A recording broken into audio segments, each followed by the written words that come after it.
अप्पा निवडून आहे. बघू तुमच्या लक्ष नाटक होतं की नाही होतं. नक्की होणार जर तुम्ही सगळ्यांनी असं प्रेम आशीर्वाद दिला. अप्पाशी तुम्ही अप्पाच्या पाठीमागे असं सदैव उभं राहिला तर अप्पा हॅट्रिक होऊन जाईल. चला तिसरा थर प्रयत्न चालू आहे. इतका छान मनोरम खूप सारे प्रयत्न शिकलेला लावून हे पथक आपल्यासोबत आहे. अण्णाभाऊ साठे तरुण मित्र मंडळ पहिले तर सलामी देतील आणि त्यानंतरच दहीहंडी फोडण्याचा कार्यक्रम इथे संपन्न होणार आहे.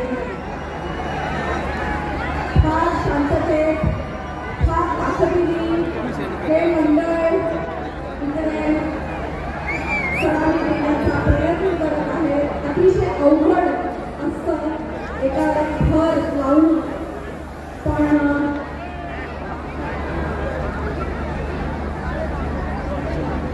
दिवसेंदिवस महिनोन महिने हे दही अंडी कशी फोडायची नाही